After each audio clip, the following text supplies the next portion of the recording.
Os modelos ou padrões mentais surgem como uma forma de lidarmos não só com coisas físicas, mas também com situações mais abstratas da vida.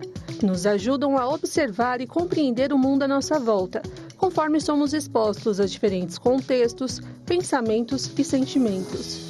Desde a infância, aprendemos certos padrões que nos ajudarão no momento presente e no futuro. Mas como seres ainda em construção, também podemos nos apegar a modelos mentais que não são tão positivos. No Bendita Hora de hoje, vamos entender como ocorre a formação dos padrões mentais e como mudá-los quando necessário, revertendo hábitos nocivos, crenças limitantes e mudando a nossa postura e perspectiva diante da vida. Muito bem, minha gente, tá vendo? Esse assunto aqui é um assunto mais cabeça agora, vamos refletir um pouquinho. Mas eu abro aqui como, dentro de uma espiritualidade, como padre, que eu acho que é muito legal a gente entender isso. O ser humano, quando a gente pensa na criação que Deus fez os homens, e aqui o âmbito masculino e feminino, Deus deu uma alma, e cada alma tem a sua psicologia. Tá? E a psicologia, por isso que a gente diz no âmbito espiritual que cada pessoa, e olha que tem tanta gente no mundo, cada pessoa ela é única. Por quê? Porque ela tem uma psicologia própria. Por mais que sejam filhos, pode ser filhos gêmeos, cada um tem uma personalidade, tem uma psicologia, uma maneira de trabalhar os seus afetos, de administrar o que pensa, o que sente, o que não sente. Um é diferente do outro. E aí está a riqueza do ser humano, porque nós não somos todos iguais, tá certo? É onde você tem esse jardim aí de uma diversidade de maneiras psicológicas de se viver. Por isso, só que a gente vive num mundo, um mundo que nos coloca padrões. Padronizou, às vezes, uma maneira de você trabalhar a sua infância, sua juventude, a sua vida mais madura, tá certo? E também em lugares, vai depender de onde você mora, o país, a cultura onde você está, e você vai criando hábitos, modos. Só que às vezes você vai descobrir que isso nem sempre é o caminho mais correto. E para mudar? Quando você descobre que não é legal, é aí que entra um pouco o nosso papo aqui. Eu tenho a alegria de tê-la aqui mais uma vez com a gente, a nossa querida psicóloga Adrianinha Severini. Adrianinha, você já é da casa, muito boa tarde. Boa tarde, Pai, tudo bom, senhor? Amém. Finalzinho do ano falando sobre esses assuntos assim, de mudanças de hábitos, de maneiras psicológicas, é muito difícil, né? É difícil, porque a gente já criou isso, esse modelo, o jeito que a gente é desde criança. Então não é fácil, vou mudar, eu quero mudar. Por mais que a gente queira e tenha força de vontade, isso requer ir mudando aos pouquinhos. Então você muda uma coisa agora, daqui a pouco você muda outra e muda o seu comportamento, porque o comportamento reflete em como você começa a ver o mundo e sentir as coisas. Entendo. É interessante isso, né? E muitas vezes a gente percebe também, né, Adrianinha, que alguns modos de nós, seres humanos, que é uma coisa que estava infiltrada, estava enraizada, e não havia ninguém que mude isso aí. Às vezes é no campo das provações, das perdas, na dor, que cada um experimenta, e aí é uma questão muito ligada até para nós aqui, padres, que Deus permite muitas vezes a gente ser provados, porque às vezes a gente está engessado em alguns modos de pensar. E às vezes Deus permite que nós experimentemos perdas, provações, perseguições, insucessos na vida, que isso acaba nos machucando no primeiro momento, muito forte, às vezes nocauteando você, são termos que a gente usa aqui apenas para entender, mas para que você pense, para você lembrar que às vezes aquilo que você construiu como uma verdade absoluta para você, ela na verdade não era uma verdade absoluta. Então, na verdade, é uma riqueza quando você às vezes é confrontado com essas decepções na vida, muitas vezes. Muitas vezes, porque às vezes a gente está fechado naquilo de, eu sempre fui assim, eu sempre fiz isso desse jeito, e você não se abre para ver as outras possibilidades que você tem de lidar com uma mesma situação. E, infelizmente, quando acontece alguma coisa mais triste e que te impacta, que acaba sendo um trauma, você acaba de livre e espancada vontade, no brinco, tendo que se abrir para aprender aquilo e mudar a forma como você para ver as coisas, as pessoas e até o julgamento. Porque às vezes a gente julga demais e de repente você está naquela situação da pessoa que você sempre julgou, daí você fala, epa, peraí.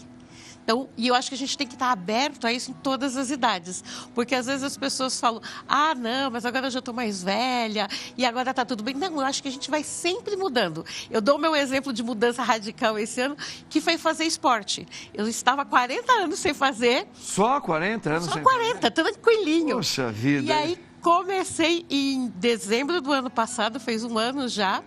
Ia fazer uma vez por semana, estava ótimo. Agora eu estou adorando. Essa semana o meu personal está de férias, eu estou sentindo uma falta. Eita. E eu odiava. Então, assim, se eu não me abrisse, e por que eu fui fazer?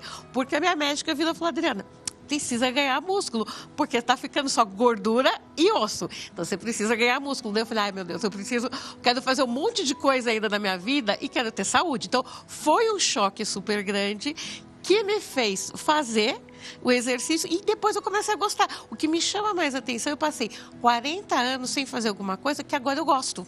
Olha quanto tempo eu perdi por, às vezes, ter ficado com a cabeça muito fechada. Pois, hein? Tá vendo, gente? E a gente precisa se abrir para isso. Tá vendo? Senão tava com aquele pensamento todo ainda engessado, como se aquilo fosse absoluto, como verdade para você.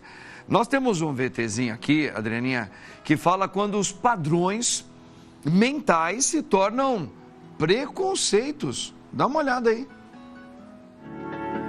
Os padrões mentais são criados durante nossa vida, desde o momento que nascemos. É importante ter a consciência de quem somos, mas transformar nosso ponto de vista em uma verdade absoluta pode ser perigoso. O nosso processo mental acontece de forma inconsciente, através de nossas vivências e crenças, de tudo que aprendemos, filtramos e admitimos como realidade. O preconceito, por exemplo, também é uma crença aprendida ao longo da história, que perdura há muitos anos. Esse tipo de crença limitada não é útil de se manter, principalmente na sociedade atual. A influência das crenças na criação dos padrões mentais é importante, mas deve ser feita com cautela, para que não se torne uma ideia que impeça transformações necessárias para novos aprendizados. Esse aqui é um assunto, ele é talvez um dos mais falados na última década principalmente. Preconceito, racismo, que muitas vezes isso nos equivaleu a uma ignorância muito grande durante séculos na nossa vida. Desde a época da escravidão, de como que se pensava o outro, que é diferente de uma cultura dominante, e assim por diante. Isso é uma coisa que, infelizmente, o homem, estou falando na minha opinião, sabe, Adrianinha, você é psicóloga, o homem vai evoluindo tanto na medicina, na ciência, mas às vezes nos seus conceitos e no seu padrão de pensar, o outro, ele ainda está muito aquém do próprio avanço que ele é capaz de gerar em termos do advento de tecnologia, de robótica, facilitação e rapidez. Só que o homem não é tão rápido para ele se superar alguns padrões fechados em relação ao próprio ser humano. É isso mesmo. Algumas coisas já parece que elas estão engessadas, como se fossem linhas que são imutáveis na vida de correlação com os seres humanos. E muitas vezes eu ajo dessa forma porque eu me sinto segura. Então, assim, eu sei que é desse jeito, sempre foi assim, então eu vou fazer dessa mesma forma que eu venho fazendo há tanto tempo, porque eu sei que resultado vai dar. E às vezes dá um resultado diferente. E você fala, o que eu faço com isso agora?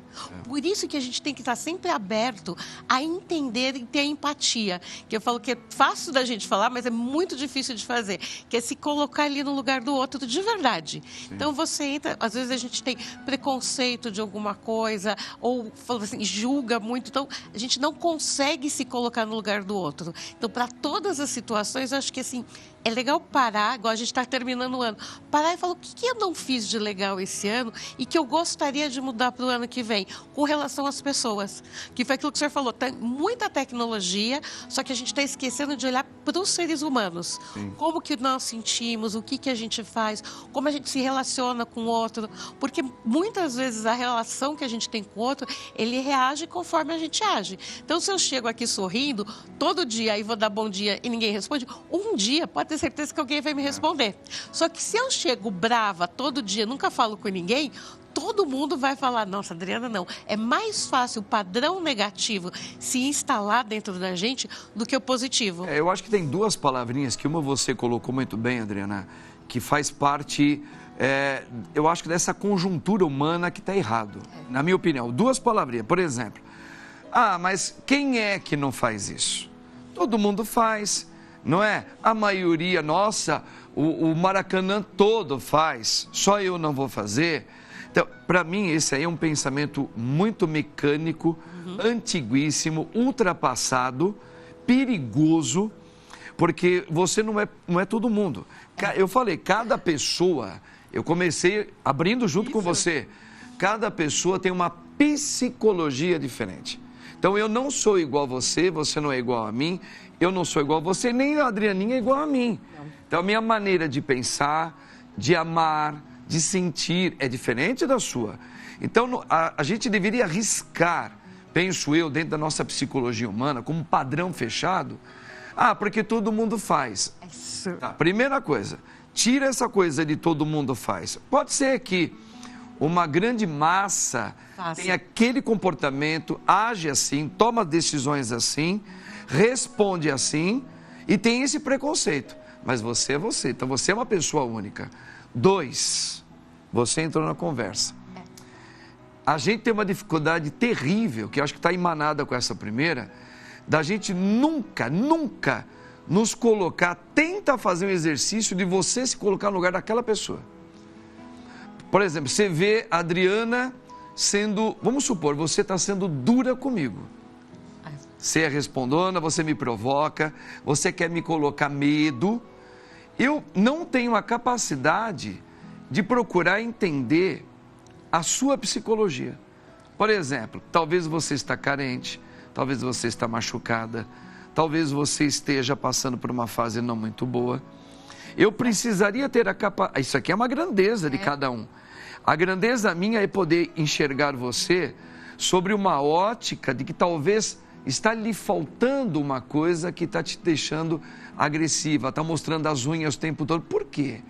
Você é tão bacana, você é tão linda, e por que você está sendo grosseira assim? Eu acho que esse mecanismo falta entre a gente. Falta para a gente ter essa troca, exatamente. Em cada situação da vida, a gente acha que só em momentos muito importantes, ou quando começa uma discussão, quando você está ensinando o seu filho. Então, é nesse momento que eu tenho que ter. Não, todo momento a gente precisa, porque passa por situações cotidianas. Às vezes você está no trânsito, pode causar uma briga imensa, porque são duas pessoas que tiveram um dia péssimo e elas discutem ali, hoje em dia puxam uma arma e acabam se matando porque tiveram dias ruins. E, na verdade, era uma questão de, não, peraí, eu estou nervosa, a outra pessoa também deve estar. Então, deixa eu respirar, deixa eu ir mais devagarzinho, ou eu saio mais cedo para não ficar em cima da hora. Então, é o autoconhecimento, saber quando você está numa situação que não é muito boa e também se colocar no lugar do outro. Então, espera aí, ele sempre foi legal, hoje ele não está sendo. Calma, vamos tentar, vamos conversar. Eu acho que chegar perto da outra pessoa e entender o que está acontecendo com ela. É isso aí. Gente, olha que papo bacana que a nossa querida Adrianinha junto comigo, nós estamos aqui desenrolando um tapete aqui, que ele é duro de abrir, hein? Temos uma pergunta, Adrianinha, para você. Vamos ver no nosso VT, para a nossa convidada, essa pergunta aqui, dá uma olhada. Sempre me pego pensando na mesma coisa, ou repetindo uma mesma pergunta automaticamente, mesmo que não faça sentido. Como posso perder esse costume? E aí, Adrianinha? Nossa, é muito legal essa pergunta. Eu acho que é você enfrentar. Às vezes a gente tem essa pergunta que você não se cala, às vezes tem o mesmo medo ou uma situação que você não se coloca à prova. Então, é enfrentar essa situação. Então, pedir ajuda para alguém que seja do seu lado. Então, alguém que tenha medo de dirigir ou que fique em dúvida.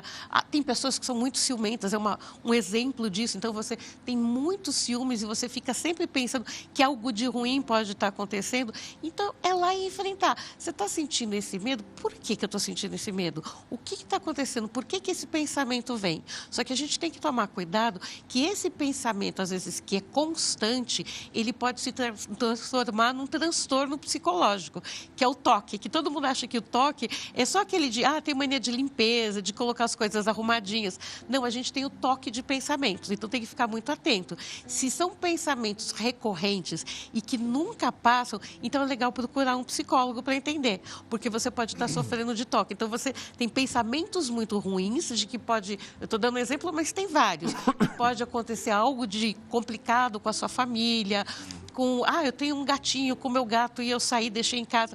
E aí eu fico sempre achando que vai acontecer algo ruim se eu não pensar uma outra coisa diferente. Então, isso pode ser uma doença. Então, aí você precisa de um acompanhamento psicológico. Mas se você é uma pessoa que, às vezes, está indo tudo bem na sua vida e você fala, mas vai acontecer tal coisa de ruim. Então, presta atenção. Daí já não é mais um transtorno psicológico. É você vendo a vida de uma maneira mais pessimista do que otimista. Então, se você já criou a crença que na sua vida sempre quando tudo está certo, alguma coisa vem e dá errado, é como se você ficasse esperando. E o nosso pensamento, a gente acaba inconscientemente, mesmo sem querer, buscando situações ruins para a nossa vida. É muito engraçado que você fala, mas eu vou querer um problema para mim? Eu quero, porque eu estou tão acostumada a lidar com problema, que é aquilo que a gente fala que é a nossa zona de conforto. Nossos padrões mentais são a nossa zona de conforto, onde eu conheço bem, eu ando bem, eu sei direitinho onde está cada problema. E a hora que eu saio dessa zona de conforto, que na verdade deveria ser zona de desconforto ou de tristeza, porque você às vezes está lá situado, sentadinho num problema que você sabe como é e tudo bem. Quando você tenta e resolve aquele problema, você pula para uma situação nova. E às vezes a gente tem muito medo. Mesmo quando são situações boas, tudo que é novo dá muito medo. E a gente fala, não, peraí, então deixa eu voltar para aquele meu padrão antigo, mesmo que me cause dor, mas eu conheço ele, eu sei onde dói. Então, aquela dorzinha no joelho que dói todo dia, eu sei que é dor no joelho, mas se eu começo a fazer outras coisas e aparece uma outra sensação que não é a dor no joelho, eu vou falar, epa, peraí, cadê minha dor? Então, isso é muito engraçado, que o nosso cérebro grava. Às vezes, quando você tem uma dor mesmo, daí eu estou falando de dor física, persistente, e de repente ela some, a pessoa tem a sensação que está faltando alguma coisa. Então, eu tinha uma dor no ciático que todo dia eu sentia aquela dor. De repente, ela sumiu e aí você fala, peraí, tem alguma coisa estranha em mim. E era para você se sentir aliviado, porque passou aquela dor que você tinha. Não, você fala, epa, tem algo estranho na minha vida. Você sabe, Adrianinha, que tem um termo bíblico, se eu não me engano está em Eclesiástico agora, depois eu posso ter mais certeza, que diz assim, o medo que eu tenho vem me atingir. Exatamente. Veja, se a própria espiritualidade, ela nos engendra esta verdade. Por exemplo, você tem um medo, eu vou ter que falar com uma pessoa, vai. E a pessoa, ela já tem esse perfil, de novo, que todo mundo reclama e eu também já fui vítima dela, tá certo? E eu vou ter que enfrentá-la de novo, eu vou ter que resolver isso com ela. Então, o que acontece? Eu já estou com medo, já começou a me dar palpitação, já começou a me dar suador, eu já comecei a não dormir direito, porque eu sei que amanhã vou ter que falar com essa pessoa, etc. Então, assim, essa questão que para nós, a gente já conferiu uma vez, machucou. E pior, aí coincidentemente, outras pessoas se machucaram também com um fato parecido com aquela pessoa. Tá certo? Aí você precisa resolver alguma coisa com ela. Aí a pessoa se recolhe, ela se encolhe, fala, eu vou ter que encarar isso de novo? Não, e ela já chega com medo, ela já chega, às vezes, igual eu falo que é igual o gato, já chega atacando, porque o gato, ele é bem menor do que um cachorro. E o gato, se você observar o comportamento dele, é muito parecido, porque mesmo com medo, ele ataca. Então, a primeira reação para tudo que é diferente para o gato é atacar. e a gente tem o mesmo comportamento. Se chega a essa situação que é diferente e já vieram outras pessoas ou eu passei uma situação difícil, aí eu acho que eu vou apanhar. Então, o que eu faço? Eu já chego assim, eu ataco. Então, antes de eu apanhar, eu já vou bater. Então, dessa vez eu já vou preparada. Ó, nós vamos dar só uma pequena pausinha aqui sobre o nosso assunto, bem rapidinho, tá? Porque eu tenho aqui um recadinho importante nesse VTzinho aqui. Acompanha aí, compadre. O Bendita Hora entra em ritmo de férias. Podemos dizer juntos, né? Começou! Mas, padre tira férias? Então, com muita alegria, irmãos e irmãs. É claro que sim. Agora, olha que notícia fantástica. E nesse início de janeiro, enquanto o padre Juarez e o padre Marcos descansam um pouquinho, o Bendita Hora fica sob o comando do nosso querido Dunga. Boa notícia, gente, que alegria! Que vai trazer os melhores temas e convidados para as suas tardes. Nós vamos comemorar muito, gente. Bendita Hora Especial Férias, de segunda a sexta, às 3 da tarde, aqui no canal da família. Aí, gente, é só para avisar vocês que vocês vão estar muito bem acompanhados com o Dungão aí, que é brother do padre aqui. Mas ele vai ficar durante esse tempo que tanto o padre Juarez quanto eu, nós vamos ficar alguns pouquíssimos dias só, depois a gente volta com tudo aí, com tudo, hein? É, sem medo de errar. Adrianinha, voltando então. Então, essa questão toda que nós estamos falando, de mudanças, às vezes que a gente tem, poxa, mas até mesmo nesses casos difíceis que a gente vai ter que ter um enfrentamento, e a gente sabe que aquele tipo de pessoa, aquele tipo de circunstância, vai me impactar. Provavelmente eu vou sentir repulsa, vou ter batimento cardíaco acelerado, vou ficar nervoso. Como trabalhar? Eu acho que nós temos que procurar fazer um estudo sobre isso. Por que toda hora eu fico nervoso com isso? O que a outra pessoa tem que eu não gosto? E o que eu não conheço dela, que eu poderia ir por um outro caminho para isso não ser tão pesado para mim? É mais ou menos por aí que a gente tem que fazer o trabalho. É isso que a gente fala do enfrentamento. Então você o enfrentamento, você vai aos pouquinhos e enfrentando essa situação. Porque quanto mais a gente foge, maior o monstro, o problema aparece. Então, eu tenho medo de conversar com pessoas, figuras de autoridade. Então, com o meu chefe, alguém mais velho que eu, um padre, alguém que demonstre autoridade.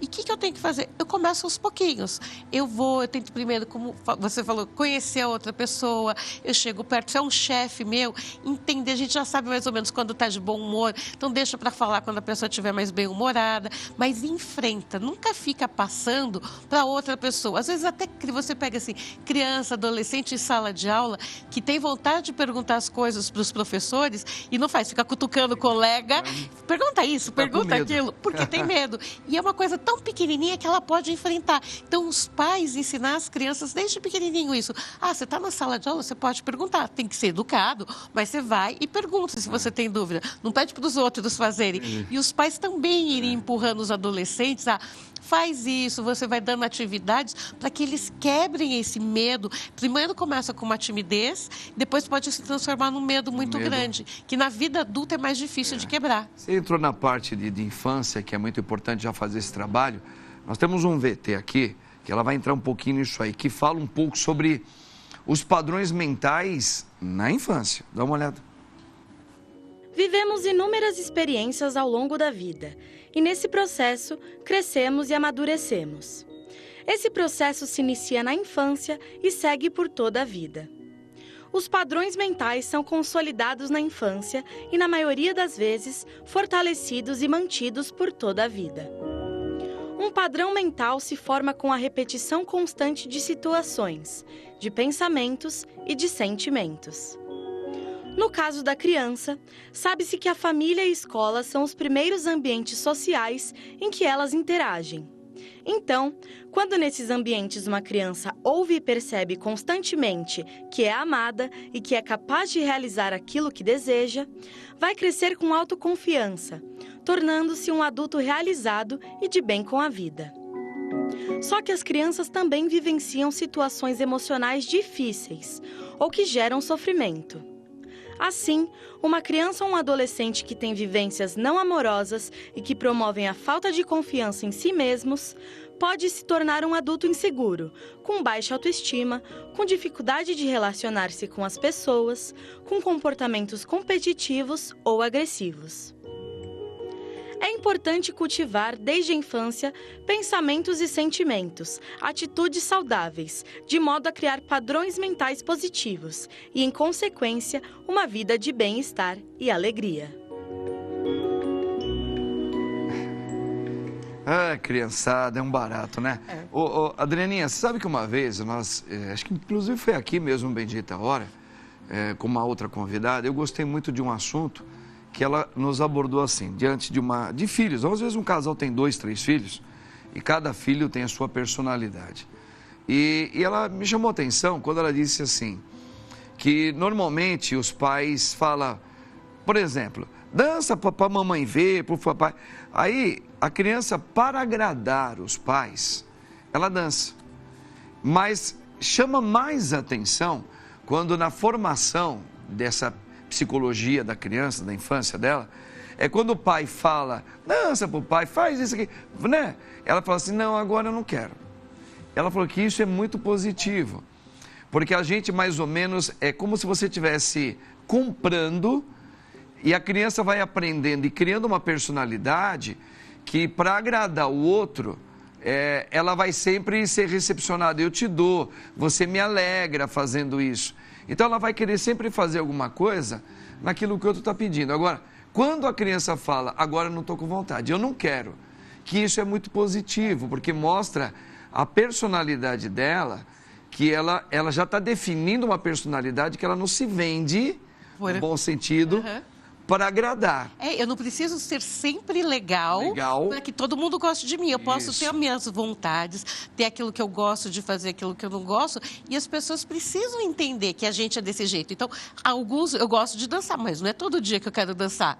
Então, os dias que eu quero dançar, tudo bem, eu danço. E se por isso o meu pai vai gostar menos de mim, aí já é um problema do meu pai. Então, é tudo isso que passa na cabeça de uma criança sem ela pensar dessa forma. Quando ela for adulta... Quando ela for adulta, daí ela consegue pensar. Se às vezes é uma criança que agrada demais os pais, os amiguinhos, dá tudo... Só para agradar... ela não consegue se defender. Ela não consegue ser ela. Porque ela sempre assim, bom, deixa eu ver onde eu tô e eu começo a agir conforme a outra pessoa. É como se eu não tivesse personalidade. Acho que todo mundo aqui já teve alguém na infância, na adolescência, que às vezes você fala, ah, meu Deus, a pessoa está copiando o meu jeito de ser, ou a forma como eu falo, o jeito que eu me expresso, e é justamente isso. Não é culpa da outra pessoa, a gente vê isso com adultos.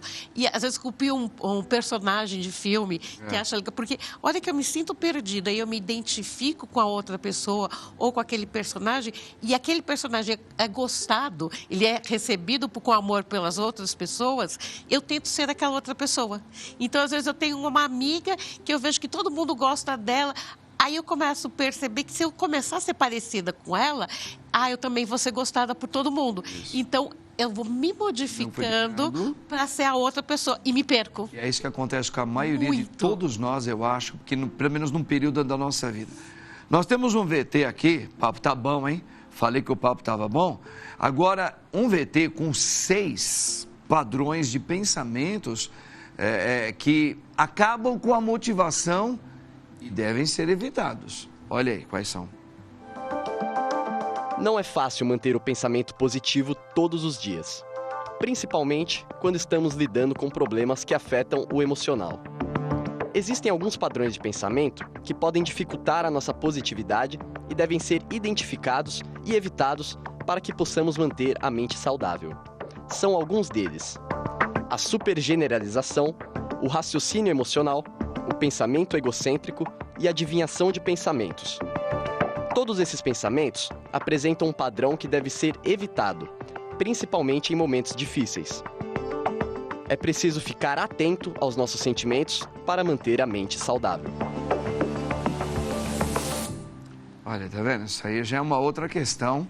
Alguns padrões de pensamentos que a gente tem que evitar para a gente estar dentro da nossa própria realidade de pensamento, para não ser afetado, né? E um que é muito comum é tentar adivinhar o pensamento da outra pessoa. Então eu falo, eu não vou fazer tal coisa porque eu acho que a pessoa vai falar, eu acho. Eu não sei, eu nem cheguei perto. Então, esse eu acho te impede de fazer várias coisas. Perfeito. Então eu tento adivinhar sempre aquilo que o outro está querendo fazer. Ou então a pessoa, como eu disse, ela está quietinha hoje, às vezes eu falo, oi, Padre Marcos, está tudo bem com o senhor? Tal. Ah, não. Hoje está mal-humorado, hoje não sei o quê. E sempre achando, quando a gente daí já linka no outro, que é o pensamento egocêntrico. É sempre alguma coisa relacionada a mim. E não é a minha vida, a sua vida, não gira só em torno de uma pessoa, mas sim de várias. Então, se eu fiz alguma coisa, talvez essa pessoa fique brava comigo. Mas se eu tenho consciência que eu não fiz, não tem motivo para eu estar com medo, com vergonha e achar que tem algum problema. Então, é isso de ir lá, não adivinhar, ir lá e perguntar. Então, é de novo essa proximidade com as pessoas e tirar a gente do centro, parar de olhar para o nosso umbigo, tirar do centro da terra. Porque parece que as pessoas, parece que você tem, de novo, você tem que agradar todo mundo. E se a pessoa não está se agradando com você, é porque alguma coisa é com você. E às vezes não é. A pessoa tem que respeitar o lado da outra pessoa, que foi aquilo que nós falamos.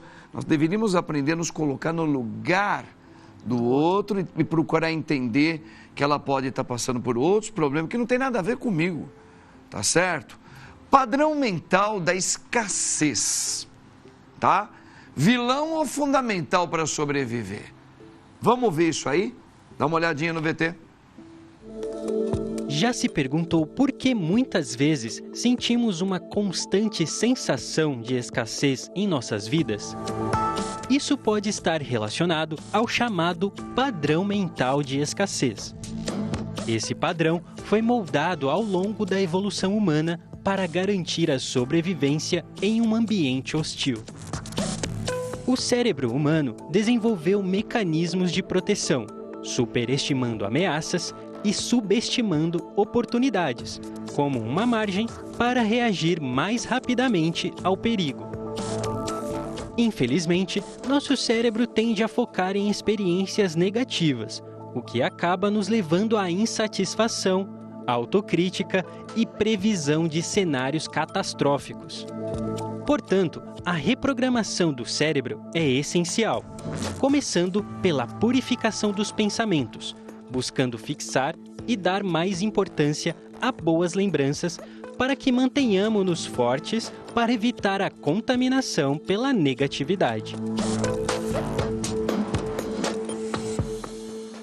Os dias que eu consigo melhor dormir é quando eu conseguir fazer um exercício de pensamento em mim, no meu cérebro, de algo muito legal.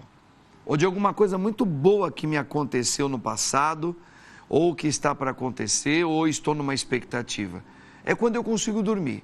Agora, quando eu não consigo dormir, Adrianinha, é quando eu estou preocupado no sentido negativo da coisa. Tipo, e se acontecer tal coisa? E se vier, e já me contaram que, falaram que chegando lá eu posso ter um encontro com...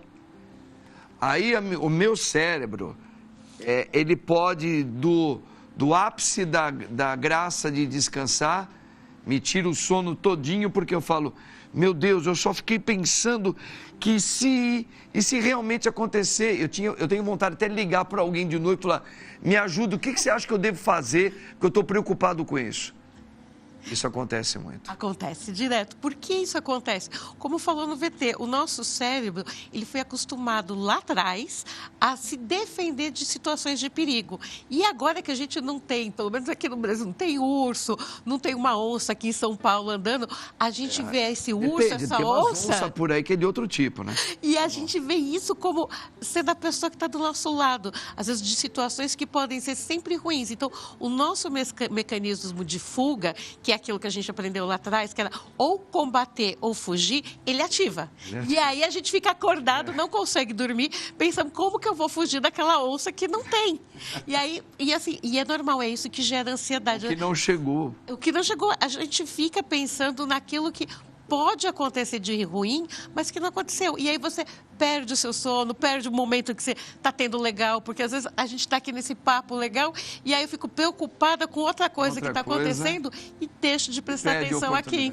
Adrianinha Severini é maravilhosa. Nós terminamos aqui então, gente, mas o último programa de 2023. E olha, eu desejo a você, a sua família e a todos aqui que estão envolvidos aqui na Rede Vida, o Rodolfo, os cameramen, todo mundo da produção, um ano maravilhoso que se aproxima e que Deus abençoe você. Adrianinha, obrigada, Padre. Você é maravilhosa, tá? Um feliz ano novo para você também. Muito obrigada. Você é maravilhosa. A Adrianinha faz parte aqui da Rede Vida já, tá certo? Gente, e que Deus abençoe você, tá bem? Ele que é Pai, Filho e Espírito Santo. Amém. Quem como Deus? Ninguém como Deus. Feliz ano novo para você. Tamo juntos.